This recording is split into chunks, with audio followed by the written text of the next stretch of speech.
Bonjour à toi, chers spectateurs. Aujourd'hui, parlons de Cerise, le nouveau long métrage de Jérôme Enrico. Cerise nous raconte l'histoire donc de Cerise, une jeune fille qui habite en France, qui est l'archétype le plus stéréotypé et le plus cliché de l'adolescente de 14 ans qui fait une énorme crise, et sa mère, n'en pouvant plus, la débarque chez son père, en Ukraine, en pleine révolution. Voilà. Ah là là là là là là. Le cinéma français a un petit problème en ce moment, c'est-à-dire que c'est bien joli de vouloir faire des films nous racontant les révolutions, à chercher un fond politique à un film qui n'en a pas forcément besoin. Mais là, très clairement, on est dans un long métrage qui veut mêler deux univers qui n'ont absolument rien à voir, c'est-à-dire le teen movie, le film où on va suivre une jeune fille se découvrant et s'assumant en tant que jeune demoiselle, et le film politique qui cherche à défendre quelque chose et qui cherche surtout à faire comprendre quelque chose à un public qui ne le connaît pas forcément, c'est-à-dire les 12-18 ans. Et là, pour le coup, Jérôme Enrico ne se plante pas complètement, mais il n'y arrive pas avec la meilleure des subtilités au monde, dans le sens où son long métrage est un enchaînement de clichés absolument monstrueux, de facilité narrative et dramatique comme on en voit rarement, et qui ne sait pas vraiment sur quelle chaise poser son cul entre le film politique et la grosse comédie bien franchouillarde. Au niveau de l'écriture, ça se ressent dans le sens où le film est écrit comme un teen movie, mais avec un fond révolutionnaire, écrit donc par Irina Gonchar et Jérôme Enrico. Et là, on est clairement dans quelque chose de beaucoup trop simpliste au niveau de l'écriture. Pas dans le sens où le film ne va pas rechercher un questionnement, simplement dans le sens où le film ne sait pas ce qu'il veut raconter concrètement.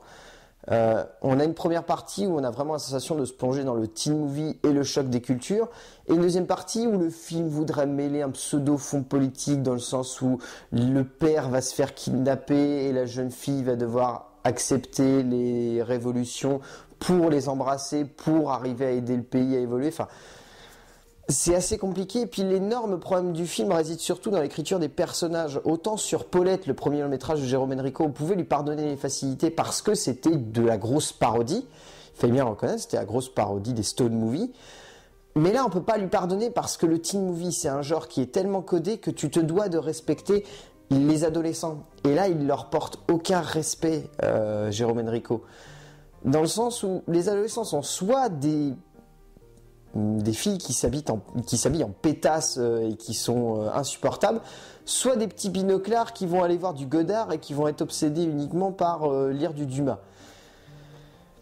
Non, il y a d'autres formes d'adolescents, Jérôme Enrico. C'est ça un petit peu le problème de ton film, c'est que il aurait pu être beaucoup plus subtil dans l'écriture du personnage de Cerise, parce que Cerise n'est pas forcée d'être une pétasse de 14 ans, quoi. Là, et puis en plus, je suis désolé, mais on peut écrire un personnage avec un petit peu de cliché, mais ne pas en faire un cliché ambulant, ça aurait été plus élégant dans le sens où on s'identifie à elle. Enfin, on n'est pas obligé d'avoir 14 ans pour obligatoirement s'identifier à une fille de 14 ans. On peut en avoir beaucoup plus, et là, c'est impossible. Dans le sens où ce personnage passe son temps à dire « Non mais de toute façon, t'es qu'une bolosse. Non mais c'est trop ringard, c'est trop la loose day. » Constamment. Pendant 1h30 de film, c'est compliqué de s'adapter et de s'immerger dans un personnage qui est totalement antipathique du début à la fin quasiment. Il n'y a que vers les quelques 10-20 dernières minutes où on est vraiment dans l'empathie complète et où on la trouve bien. Sinon, c'est les personnages secondaires. Personnages secondaires plutôt bien écrits, comme celui de Nina, qui est vraiment très touchant et qui est vraiment très très bien écrit. Personnage du père, pas mal non plus. Mais voilà, c'est juste qu'on se sent tellement plombé par des facilités narratives et dramatiques au niveau de l'écriture qu'on ne sait pas vraiment quoi prendre comme repère au niveau de la narration. Et ça pose vraiment problème. Au niveau de la mise en scène, donc Jérôme Enrico plante son film en Ukraine. Il n'y a pas vraiment grand chose à dire sur la mise en scène dans le sens où elle est assez invisible, ce qui souvent et généralement est un point positif. Et là, il y a quelques idées intelligentes au niveau du cadrage, au niveau de certains plans. Il y a des jolis plans en cité, il faut bien le reconnaître de ce point de vue-là. Jérôme Enrico arrive très bien à filmer les cités. On voyait déjà dans Paulette, mais là c'est la confirmation dans Cerise. Et il arrive très bien à filmer les cités ukrainiennes. Là pour le coup, il arrive vraiment à poser un décor qui est intelligent et qui marche, quoi. Le décor marche, l'ensemble du film fonctionne au niveau de la narration visuelle. L'esthétique de Jérôme Enrico épouse bien le propos de son long métrage. Après, voilà, ça ne fait que filmer les acteurs et on a un peu la sensation des fois qu'il ne fait que ça en fait, qu'il met en avant des acteurs à travers sa mise en scène.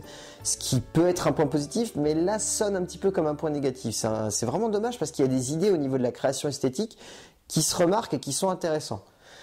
Au niveau du casting, donc celle qui marque vraiment, c'est Zoé Adjani, la jeune actrice principale, qui est donc la fille d'Isabelle Adjani.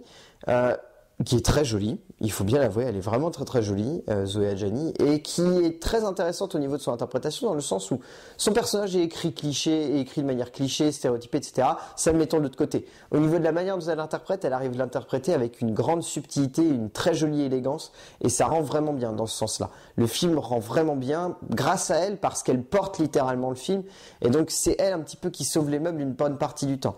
Parce que le casting secondaire, même s'il est bien, on le retient un petit peu moins. On retient un petit peu donc Jonathan Sakai, celui qui joue le père de Zoé, le père de Cerise. On retient aussi Tania Vyshkova, alors elle qui joue Nina, elle est exceptionnelle cette actrice, elle a une gueule extraordinaire, elle a un charisme qui se dégage à chaque seconde qu'elle est à l'écran, elle est vraiment parfaite cette actrice-là, enfin, c'est sûrement l'actrice à retenir de tout le film.